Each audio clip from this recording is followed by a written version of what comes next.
No other organ more closely associated with the genitals than the nose.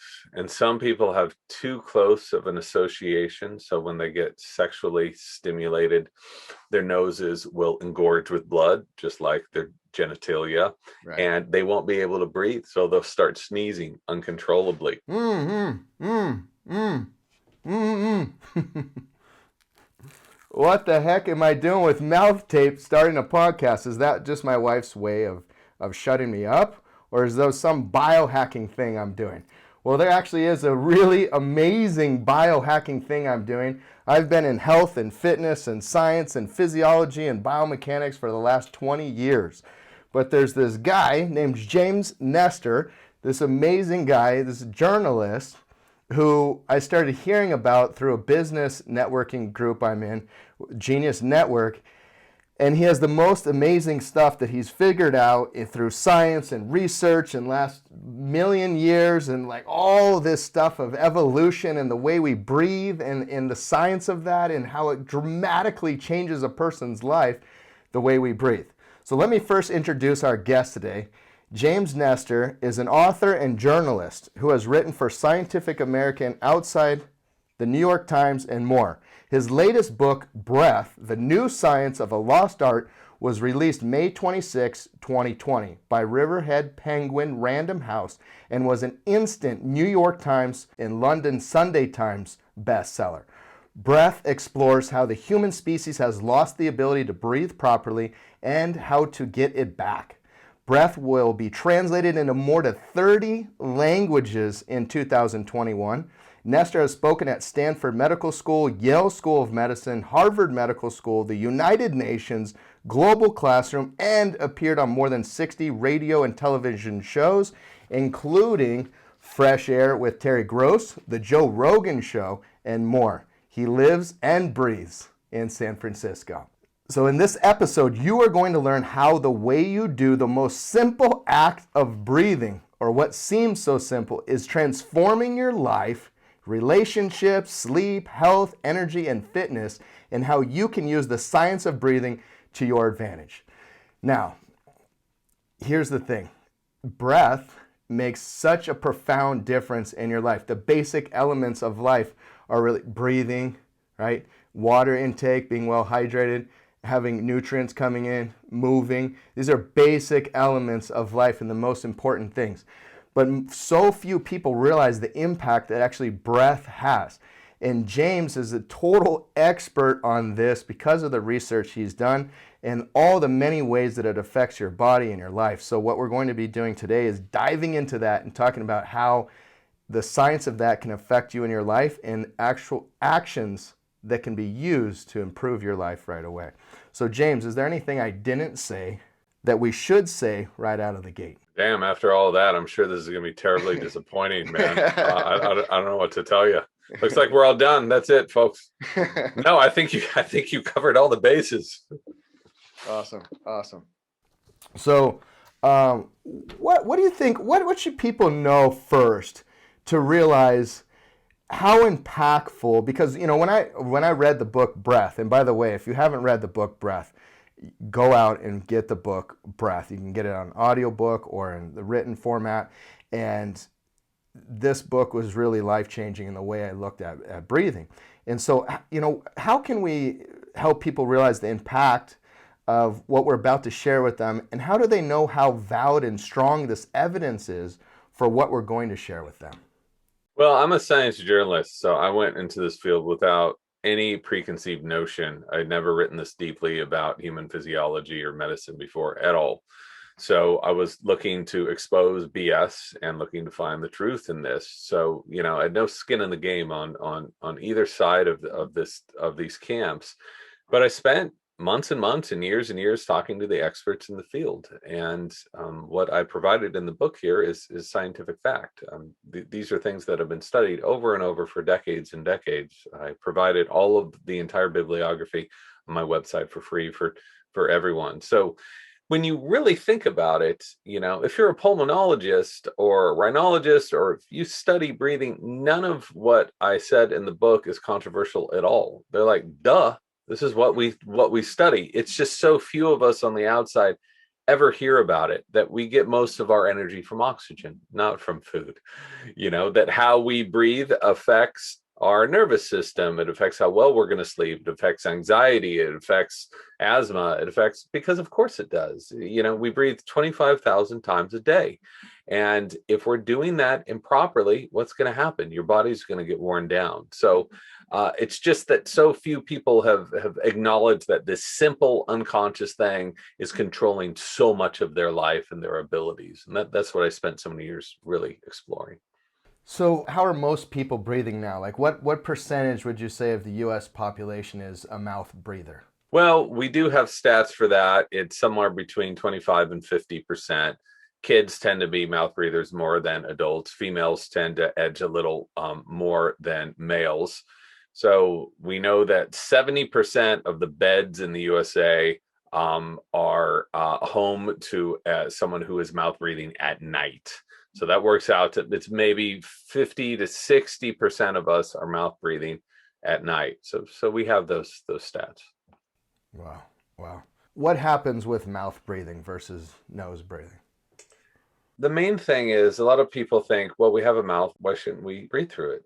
It's a wonderful thing to have two channels through which we can take in air.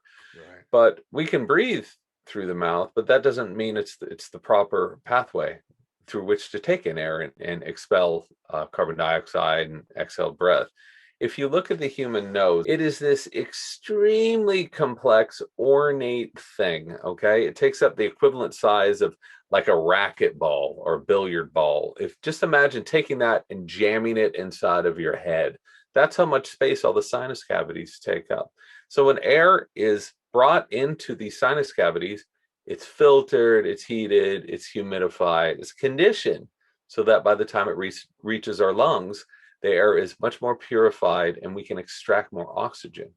So we get none of those benefits taking a breath through our mouth. And when you're breathing through your mouth, you're exposing yourself to everything in the external environment, which if you live in a city like I do, it's pollution, it's dust, it's other crap. And why would you want to do that? Yeah, totally. One thing that's really interesting that I realized was after just starting to think about this breathing through the nose and being really focused on it and practicing all these methodologies that you teach in the book is, we're body mechanics experts. And we do teach to do diaphragmic breathing, and we do things with aligning the thoracic spine with breathing and all. But I didn't quite realize until I really started focusing on nose breathing that you actually breathe more from the posterior rib cage, which is the ideal way to breathe. And you breathe more from the anterior rib cage, kind of extending the gut and creating more excessive arch in the lower back when breathing through the mouth. So in one way, like this is specifically going to affect athletic young males. Typically, there are others who have kind of this forward tilted pelvis and excessive arch in the back, but especially younger athletic and even more into aging groups, 40s, 50s, 60s. If the person does a lot of weight training, they can have an excessive arch in their lower back because of the way they're training. Long story short, breathing in through the nose starts to align the spine, put the pelvis in a neutral position, align the lumbar spine. And of course, there's so many other diaphragmic and torso muscles that are being used in the proper way by breathing through the nose. And I think also by breathing to the mouth, you're not using those muscles. So you're literally detraining some of the most important muscles in your torso. What would you say about that? So how we breathe is going to greatly influence our posture, and our posture is going to influence how we breathe. So it's very simple physics, right? So if I'm stooped over like this, like so many people are, and I'm got my keyboard, I'm tapping away, I can't even take a deep breath if I wanted to. I can't really engage that diaphragmatic movement as well as I should. But if we're sitting straight up, extending our spine, it's so much easier to take this fluid breath. And so we have this diaphragm. There's something like 10 pounds of respiratory muscles in the body, just controlling breathing. And the diaphragm is this huge umbrella-shaped muscle organ that sits beneath the lungs. And it not only helps us breathe, it not only serves a biochemical process, but it also massages our organs and helps pump lymph fluid and blood. So it is so essential to have a deep diaphragmatic movement. And if you look around, you look at people jogging, look at people sitting down at benches, they're so commonly just breathing here. You can get oxygen this way, but it's not efficient at all. And eventually it's going to wear your body down. Yeah. So what is the average liters of oxygen for a full breather to fully use the capacity of the lungs? So the average adult male is going to have a 6-liter capacity in his lungs. But we take in, on average, about half a liter of breath in. So by doubling that to 1 liter, because there's residual breath coming in, it's not like we can inflate the entire lung and then exhale. There's all this stuff going on there, reserve breath. So by just doubling that, instead of that half liter, which is like this, instead of taking a slightly deeper breath, still very comfortable, means you will be able to take fewer breaths per minute. So not only is this a more efficient way of getting oxygen in, because those bigger breaths are deeper breaths, and deeper breaths are more efficient. So blood in the lungs is gravity dependent, just like blood anywhere else. So there is more oxygen exchange towards the bottom of the lungs than there is up at top. So these fluid, deeper, longer breaths are just going to enable you to do so much more. Not only are they going to enable you to have more energy to work out harder, but they're also going to calm you down, because when we're constantly breathing into our chest here, we're stimulating a sympathetic response, a stress response. What is the total breathing capacity in liters? Do you know? Because you said there's residual volume air that stays in the lungs and such. So what is the actual gaseous exchange that we can actually do through breathing? Because it's not 6 liters, right? In terms of the actual amount that we can utilize, do you know what on average that number is? It's that liter of air you're taking in and out. It's like, imagine like water, it's fluid like that. It's not like the old stale air is just sitting there in a corner of your lungs. It's moving in and out. So as long as you're taking that liter of air, or you can get by with a half a liter, it's not very beneficial. Then you're able to create that current and get that exhaled breath out. It is impossible to use your total lung capacity. You know what it would feel like when the wind gets knocked out of you? That's what it would feel like, because the walls of the lungs come together and they're very sticky and they take a while to separate. So don't try to breathe every breath. That's not good for you. It's like, if you're breathing all day long and you're overworking it all day long, that's like going to the gym all day long and overworking it all day long. It's not going to benefit you. It's going to have a bunch of damaging effects on your body.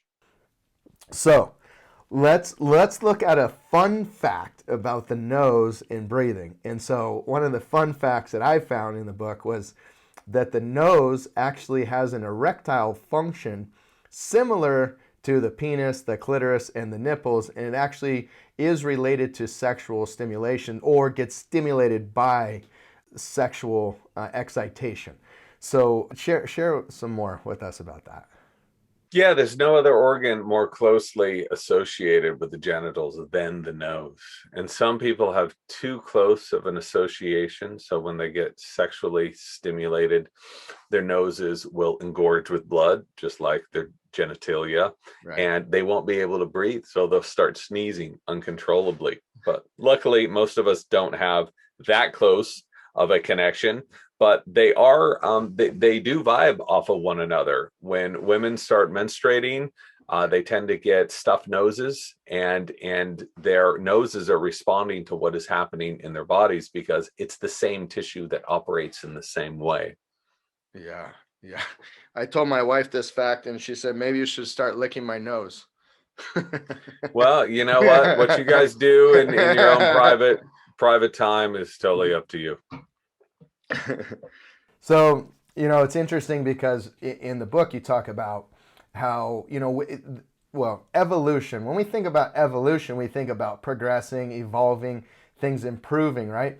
But so many things that we've really seen in the last 20 years, really, last 10 years, is so related to seeing how what we adapted to before is now causing problems today. And so really evolution is change and not necessarily progression. So how has breathing changed, and how has this affected humans, and like what are all the different things and the ways that it's actually affected our health and our well-being and our sleep? And So humans are the worst breathers in the animal kingdom. We're the only species to have chronically crooked teeth, which brings up a whole bunch of questions, basically about evolution, or at least the version of evolution I was always taught in school, which meant survival of the fittest. We're supposed to be getting better and stronger and faster with every new generation, which is complete garbage.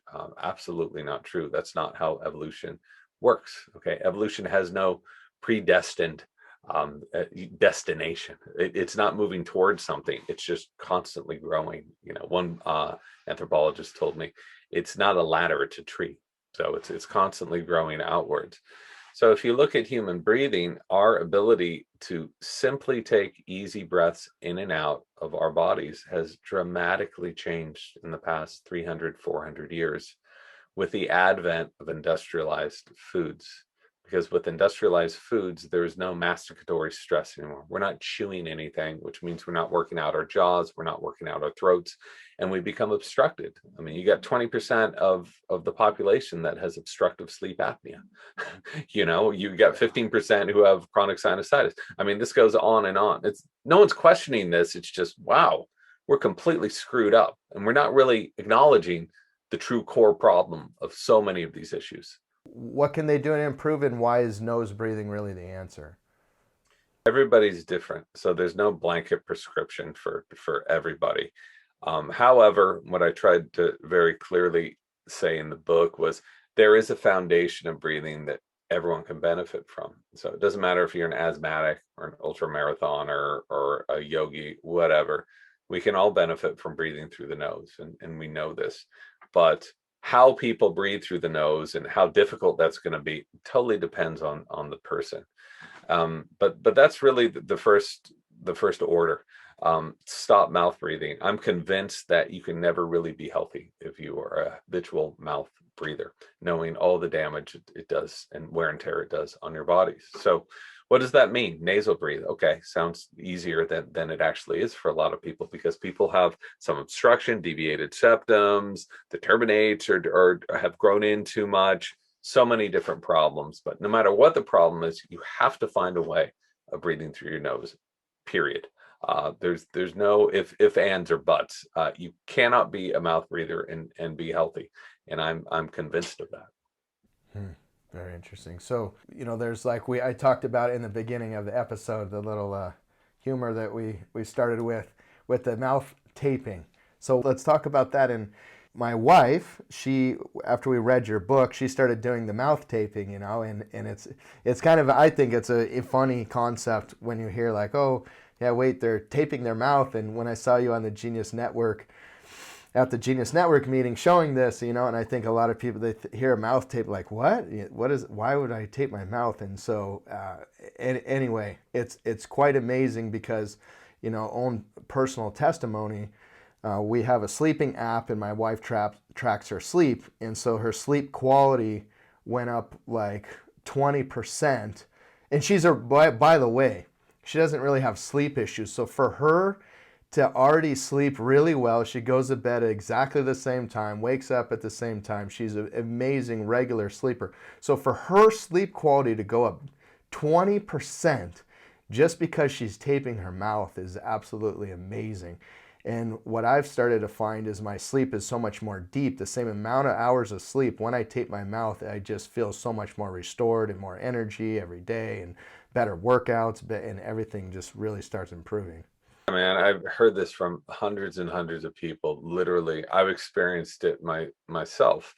And it seems like a silly thing to do. Taping your mouth seems super sketchy when I first heard about this. Right. Then I talked to the doctor of speech language pathologies at Stanford. She prescribes this to all her patients. Then I talked to Dr. Mark Berhenna, who's been prescribing this for decades for kids with ADHD and people with chronic fatigue, on and on and on.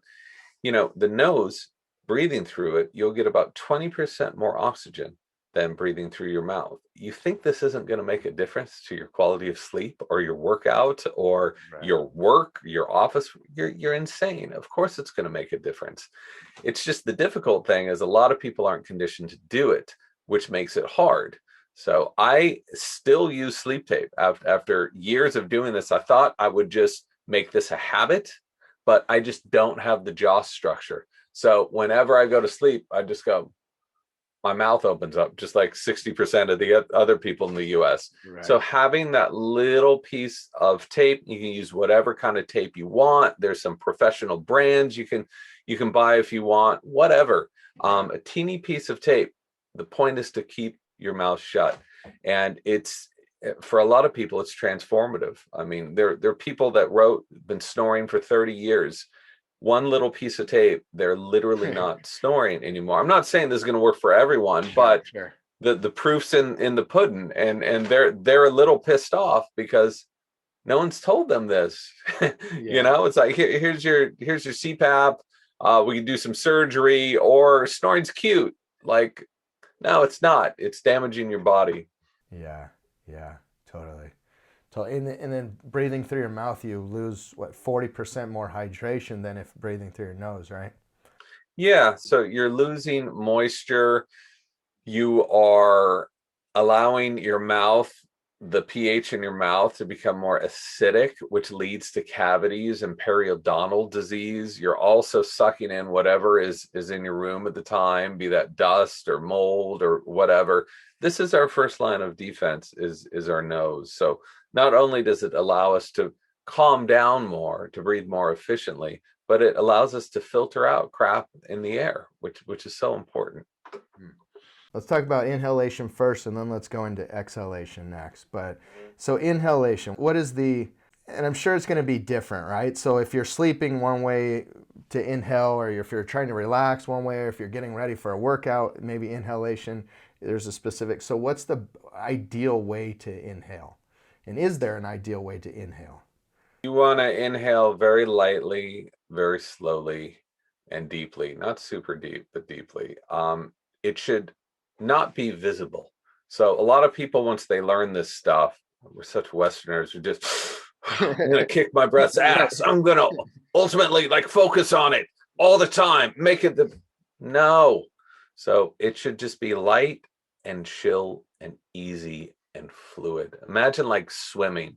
You wouldn't be swimming and just chopping away at the water. If you want to get to the other side of a pool, it can be extremely fluid. This is how our body wants to work. Everything needs to be moving, but softly. So the best breath is that it's through the nose. It's slowly. It's soft. It's you can practice about 5 seconds in, 5 seconds out. If that's too difficult, do 4 seconds in, 4 seconds out. Also, another trick you want to do is, a lot of people think deep breathing is all about moving the stomach out. Well, right now, I'm not breathing at all, and I'm moving my stomach in and out, right? Because those are different sets of muscles. What you want to do is engage the diaphragm. And when you're engaging the diaphragm properly, if you place your hands up on your hip bones, they're going to move out laterally a little bit. If you can get about a 3-inch excursion, that's really good. But 2 inches is pretty good as well. Inch and a half, that's probably okay. But you want your hands to move out, because breathing isn't about going up and down. It's about going out and in. So think about breathing like that. Instead of taking a big breath in and out like a piston, it's out and in like a balloon almost. Yeah. You want your rib cage to expand from the back side of your rib cage as well, right? Absolutely. Most of the diaphragm is on the back.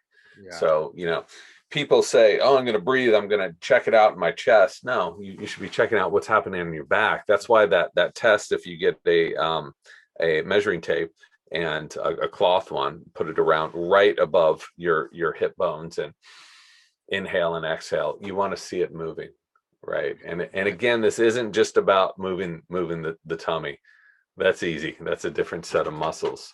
And once you get this, you can really feel this different movement. A few years ago, when a respiratory therapist introduced this to me, it freaked me out because I hadn't been breathing like that before, you know? And then you're pumping all that lymph fluid. You're really getting stuff circulating, which is what your body wants. You don't want to have stuff stagnant, be it lymph fluid or blood or whatever, stagnant in the body for too long. This is a river. We've got this huge river in our bodies, and things need to keep moving. You did a study where you plugged your nose for 10 days, right? And then you made it so you couldn't breathe through your mouth for 10 days as well. Uh, First of all, I bet that was a little nerve-wracking. And second of all, what did you find out from that? Yeah, I mean, if you think about it, some people, some of my friends were like, "Oh, is this like supersize me? Is this some jackass stunt?" And I never viewed it that way at all, because if you think about the number of people, the percentage of the population, 25 to 50% are mouth breathers. What we did is just put ourselves into the position that so many people know that they live with this all year long, right? People with chronic sinusitis or stuffed noses or kids. But we measured it. We measured what happens when you become an obligate mouth breather, and then when you become an obligate nasal breather, because for the other 10 days of that study, we were breathing through our noses the whole time. We compared data sets, and it was not subtle. I mean, hypertension, high blood pressure kicked in immediately for me, less so for Anders Olsen, the other person in the By study. We breathing both through the started, mouth. yeah, Yeah. yeah. Yeah, both started snoring, both got sleep apnea, both felt like crap all day long. Our endurance went down. I mean, it was so obvious what was happening to our bodies, and we could get by. We could still show up for work. We could still work out. We could still sleep, but we weren't doing any of those things well, right? We weren't doing them efficiently. So your body can get by compensating for a long time. Doesn't mean you're healthy. Right, right. It's really those silent disease states that we have to look out for. Because, especially in the US, it's just like, well, we'll just push through it and willpower and kind of not ignore all the signs your body's giving you. And yeah, I can totally see very clearly the profound effect that, that has. So, what was the positive result that you got from that test? What, by going through the Positive. nose? Yeah, was to take all that crap out of our noses and to breathe through our noses, right? To go from being a mouth breather to a nasal breather.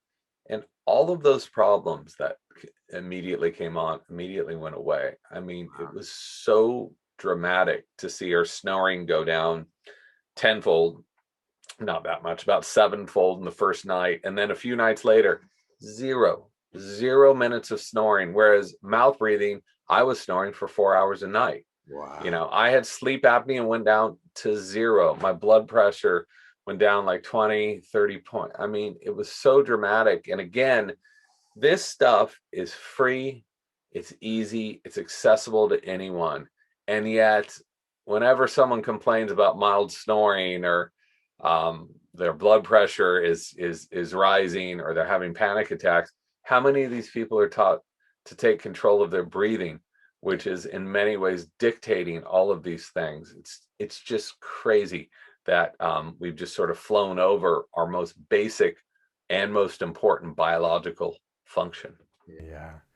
Yeah, totally. If you could tie in, because I know that exhaling has a lot to do with also the carbon dioxide, correct? Is that okay? And so if you can share with us, like the exhaling and then how important the carbon dioxide is, and most people think it's oxygen we're really trying to increase, but and by the way, for our listeners, a lot of people think, oh, expand your lung capacity and you're going to get more oxygen to your tissues. Well, the reality is that it's not about getting more oxygen to your tissues by enlarging the lungs or taking more, because your oxygen always has some, your blood always has some oxygen returning back to the heart.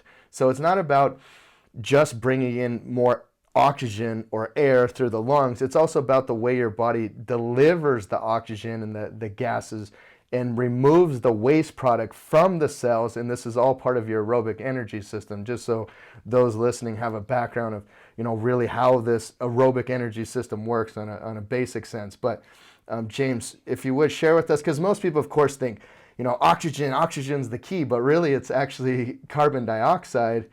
And there was a scientist in Germany, I think it was, that you studied under. And so share that whole story with us, if you would. Yeah. So, a lot of people think that it's all about the inhale. Breathing's all about the inhale. And once people start learning how to breathe more deeply, they just start going, yeah, I really feel it. I'm just going to keep getting air in there. But in order for these things to move, right, that piston's got to go down, but it's also got to go back up again. So you need to get air, the stale air, out of your body efficiently before you put new air in. Otherwise, you're just taking in less fresh air and you're circulating that stale air. So exhaling is so important to everything, to fitness, to breathing efficiency, to asthma, whatever. Because a lot of us, we have a lot of tension, so we just keep this reserve of air and this bubble of air, and we keep putting air on top of it, on top of it, on top of it. Where you're going to really be able to be most efficient is to fluidly and easily get that air out with the long exhale. So one trick you can do is to take an easy inhale in and just count from 1 to 10 really quick. 1, 2, 3, 4, 5, 6, 7, 8, 9, 10, 1, 2, 3, 4, 5, 6. And keep counting when your air is running out. 1, 2, 3, 4, 5, 6, 7, 8, 1, 2. You keep whispering it. And that vocalization, those different vocalizations together with that long exhale will help build a healthy habit in your diaphragm to allow it to feel more comfortable and flexible going up that high. So if you think about when you're working out, why would you just want to be packing air onto air? You want the most oxygen in each breath with less effort. And that's what having these full exhales can allow you to do. So you're like 3 seconds in, and then when you're exhaling, you're counting out and exhaling simultaneously, correct? That was just an exercise. If you're just sitting around, a good exercise is 5 seconds in, 5 seconds out. It's called coherent breathing. That's a great one. Obviously, this is going to change when you're jogging. You're going to be breathing a lot more than that. When you're working out, you're going to be breathing a lot more than that. But sitting around watching TV at your computer, that's a wonderful way of breathing. It's so completely efficient for your respiratory system, for your heart, for your brain, for more. That's really optimum. But most importantly, what this slow breathing does is it trains you to tolerate a little bit more carbon dioxide. And it's that carbon dioxide that dislodges oxygen from hemoglobin. It's that is the stuff. That's why if I'm working out this arm, more blood is going to go to this, because in the presence of CO2, oxygen is going to disassociate from hemoglobin. So for a healthy person, we have plenty of oxygen. You can see that with a pulse oximeter. Some people with COPD don't, but for most of us, we have plenty of oxygen.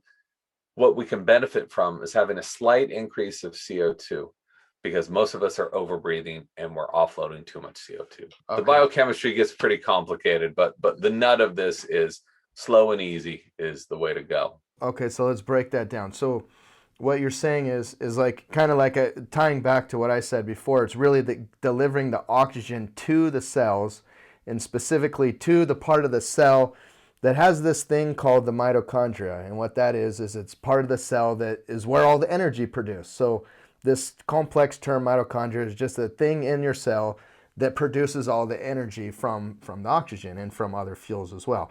And what you're saying, James, is part of improving how much oxygen can go to the cells is by building up more carbon dioxide in the body, which is a trigger mechanism that allows more oxygen that's being carried to release from the carrying bottle called the hemoglobin, and therefore attach and go into the cell.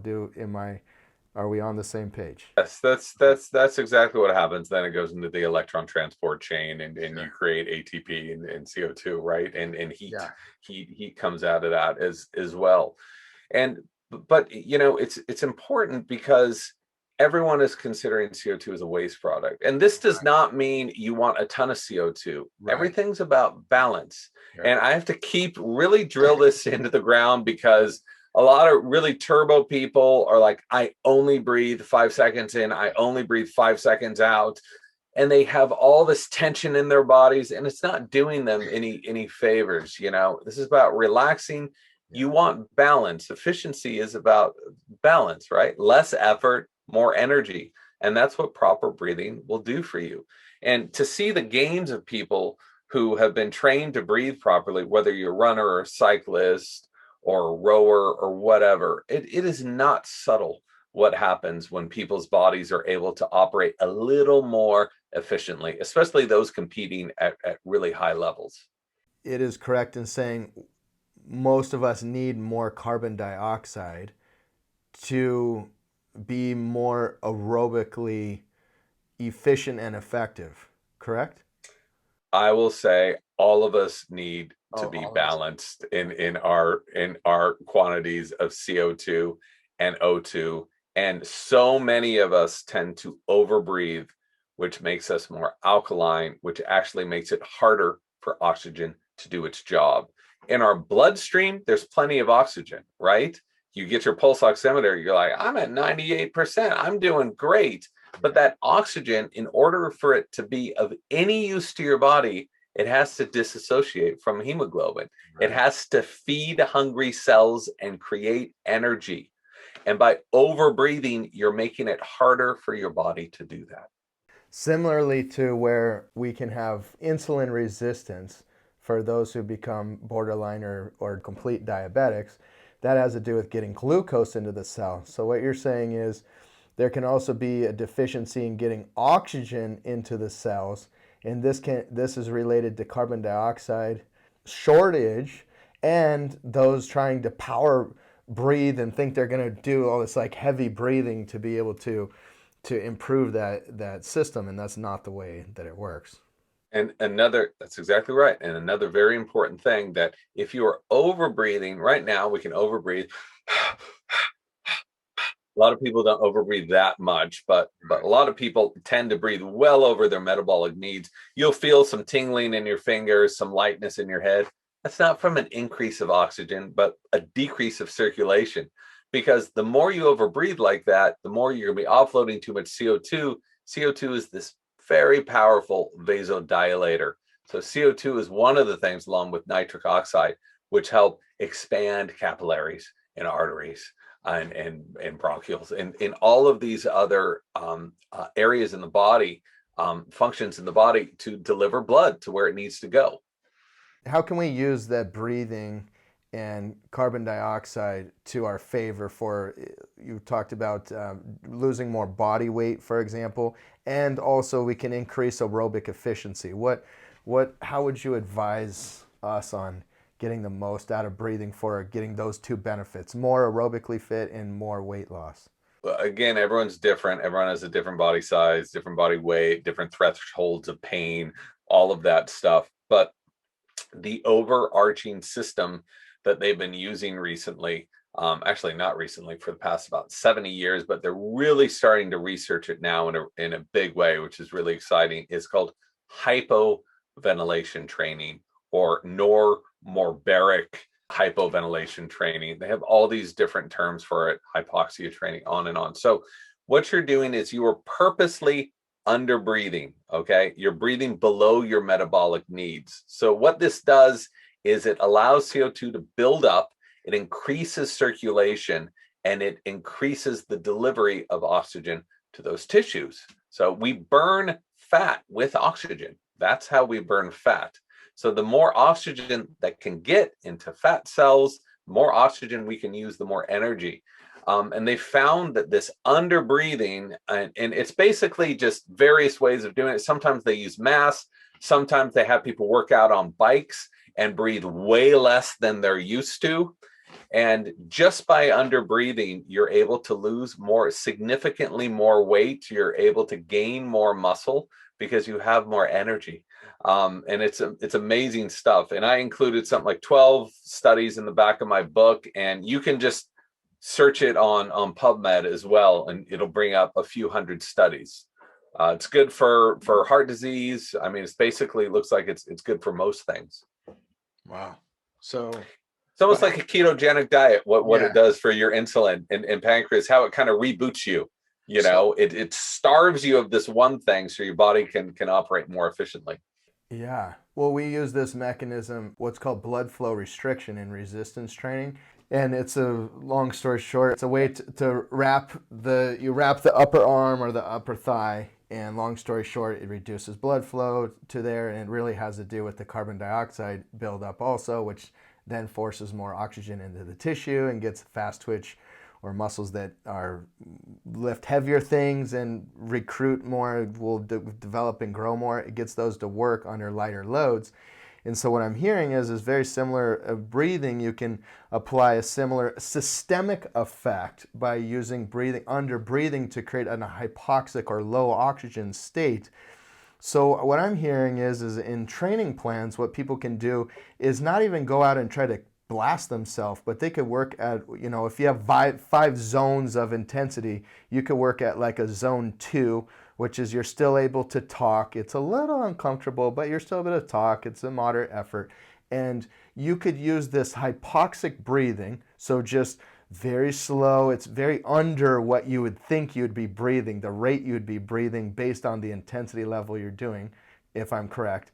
And you could do this for like a interval, right? You could do this for like 2 minutes or 3 minutes, or you could start with 1 and then go to 2 as you're getting used to it, and then on to 3, and then breathe more normal for 3 minutes. And you can use this intensity of breathing to change the actual intervals instead of only applying more effort. Would you agree with that? That is correct. And this is a temporary acute thing, right? Sure. You do not want to be hypoxic day in, day out. Right. That's a really bad idea. Sure. This is a very controlled way of building up CO2 and then delivering a bunch of oxygen, and building up CO2 and delivering oxygen.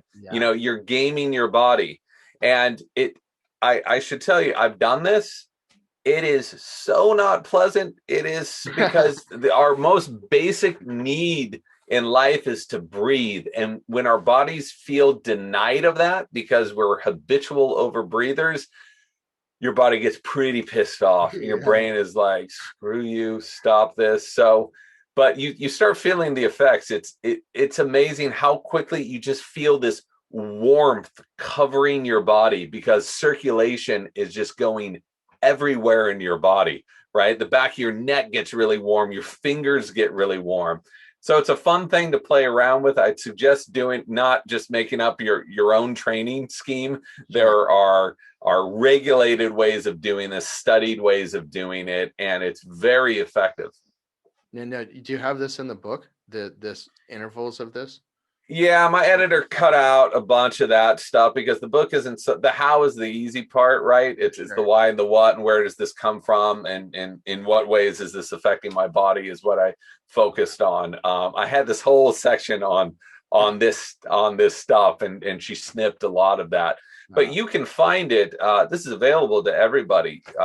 Type in normobaric hypoxia training or hypoventilation training.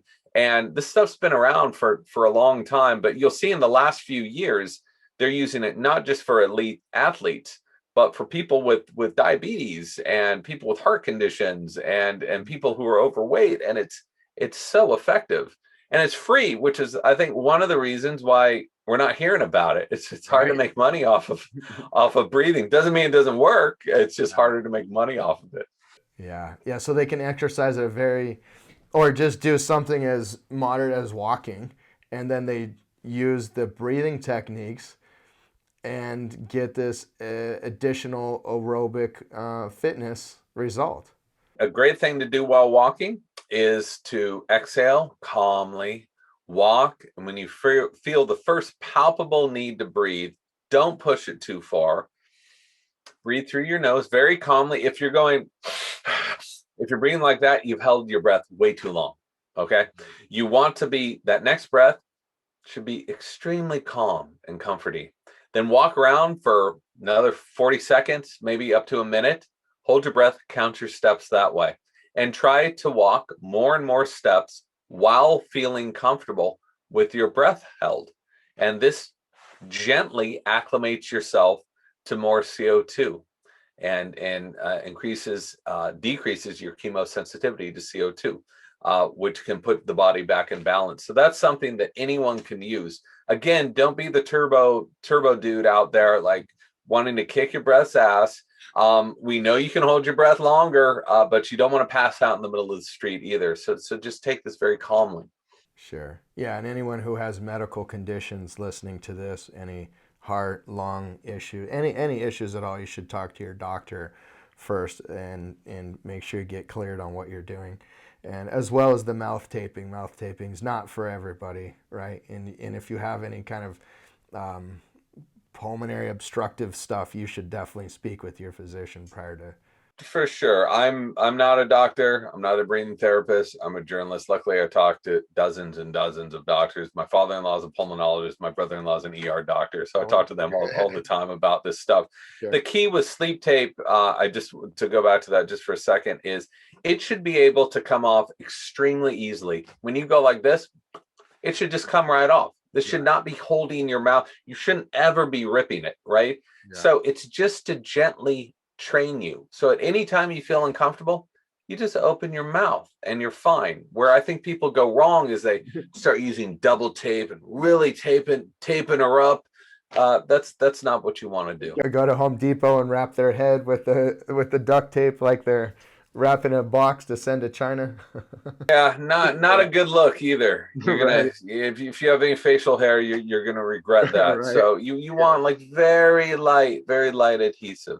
I think it'd be great to do a segment 2 and talk about these specifically the different breathing methods, because there's so many different. I mean, we could do an episode on just the breathing methods, because there's Wim Hof, and you could name another 9, 10 for me, but there's all these different breathing, some to relax, some to get activated, some pre-workout. There are all these tools in the toolbox, and now that you understand kind of the science, the listeners, now that you understand the science, it's important to kind of, what are the tools you can now use to get these results? So those books, there's tons of those books, and some of them are amazing. And go back in pranayama and yoga, they've got a zillion different weird names for all these things. What I've focused on, and it's such a crowded, confusing field, is I'm focusing on variations on the same thing. Right. Like whether you're doing qigong, whether you're doing pranayama, whether you're doing kundalini or whatever, they are all using the same general basic techniques. They all start with that foundation. Breathe through your nose, breathe slowly, breathe deeply. Okay. Everyone needs to do that. And then they go off. If you want to train this way, you've got breath resistance. Right, can help expand lung capacity more quickly. If you want to do hypoventilation training, you can hold your breath and walk steps. So it's not that like the 400 different methods is confusing, right, but the basic tenets are very simple. And that's what I really tried to focus on. So you can call these things whatever you want. You can, focus on qigong if you want, or pranayama, but it's all the same stuff. Yeah. When it comes on down to it. Yeah, and it's breathing in through the nose, holding for a couple seconds, and then exhaling slower. That's like kind of the foundational one that we should be doing in life, non-exercise related, correct? So like 4 seconds in, right, hold for 2, exhale for 6 type of thing, correct? Yeah, if you want to calm yourself down. So there's so many breathing techniques. The longer you exhale, the more you're going to activate that parasympathetic side of your nervous system, the more you're going to calm yourself down. Sometimes you don't want to calm down. Sometimes you want to be more balanced, right? So then it's 5 seconds in, 5 seconds out. There's a little debate between whether you should pause between the inhale and the exhale, and the exhale and the inhale. Some yogis say breath needs to be a circle, should be imperceptible. The inhale from exhale should just be one fluid line. I don't think it matters that much. It depends on what you want out of it. But the general thing is that they all agree is slower and softer and deeper is always better. And what is the argument for holding the breath after inhale or after exhale? Allows you to increase a little more CO2.